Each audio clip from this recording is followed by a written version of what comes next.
तरारी में lieutenant general SK Singh जो सेना में वाइस चीफ रहे हैं, उनके इलेक्टोरल रोल के नाम को लेकर जिला प्रशासन ने बात उठाई है।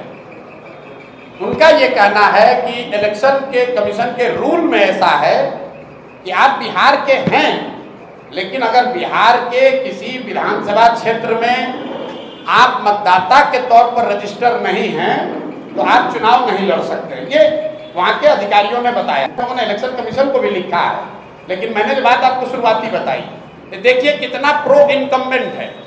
जो लड़का करण तरारी का देश का वाइस चीफ बना आर्मी का, जो सेना को लीड किया सियाचिन में, जो सेना को लीड किया ऑपरेशन पराक्रम में, उस आदमी को वो अपना इलेक्ट्रिसिटी बिल है, उसका जमीन है, घर है तरारी में, लेकिन एक रूल बनाकर कह रहे हैं कि नहीं, इनको चुनाव नहीं लड़ने दिया जाएगा क्योंकि तरारी के इनका वोटर लिस्ट में इनका नाम नहीं है।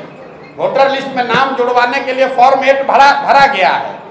ये सब प्रावधान है, आप इलेक्शन अधिकारी से पूछ लीजिएगा कि आप 8A फॉर्म 8A भर के अपना नाम जुड़वा सकते हैं। नोएडा से जहां उनका नाम इलेक्टोरल रोल में है, वहां के डीएम ने नोटिफाइड करके जारी किया है कि यहाँ पर इलेक्टोरल रोल में ये है। जनरल साहब की पत्नी की डेथ हुई है 2020 में। उस समय तक वो बिहार के वोटर लिस्ट में थे, लेकिन पत्नी के डेथ होने के बाद वो नोएडा में रहते थे तो उनका इलेक्टोरल रोल में नाम शिफ्ट हो गया, क्योंकि 24 में उनको वोट देना होगा। अब इसी को आधार बनाकर जिला प्रशासन या इलेक्शन के लोग उनको लड़ने से रोकना चाहते हैं। उसको देखा जाएगा, लेकिन इस तरह की चीज तो लोकतंत्र में आती ही रहेगी। आप व्यवस्था के सामने खड़े होइएगा तो जो वहाँ बालू माफिया है, जो हजारों करोड़ रुपया लूट रहा है, वो इतना आसानी से थोड़ी छोड़ेगा। लेकिन जल स्वराज भी पीछे हटने वाला नहीं है। जनरल साहब वहाँ खड़े हैं, प्रशांत किशोर यहाँ नहीं लड़ रहे हैं, लेकिन प्रशांत किशोर का कोई भाई, कोई सिपाही लड़ेगा और यहाँ पर राजनीतिक जमींदारी जिन लोगों का है उनका बोरिया बिस्तर समेटेंगे।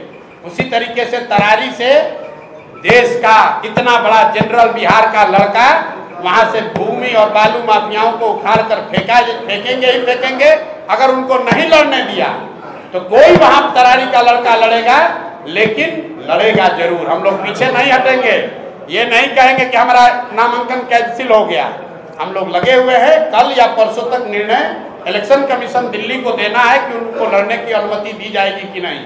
लेकिन आप जरा पत्रकार होने के नाते समझिए, बिहार का जो लड़का पूरे 75 साल के इतिहास में सिर्फ 2 ही लोग आज तक vice chief of army staff बने हैं बिहार से, एक गवर्नर एसके सिन्हा और एक एसके सिंह। उस लड़के को आप चुनाव नहीं लड़ने दे रहे हैं। ये फर्जी का नियम लगाकर कि आप कहते हैं ये इसका इलेक्टोरल रोल में यहाँ नाम नहीं है, 8A भरा गया है, कह रहे नहीं उसके दिन पास हो गया है। ये तो चलता है, प्रशासन और सरकार की ओर से ये सब चलेगा, लेकिन जन स्वराज इतना आसानी से दबने वाला नहीं है। हम लोग इस व्यवस्था को बदलने आए हैं, तो इतना जल्दी थोड़े डरने वाले हैं।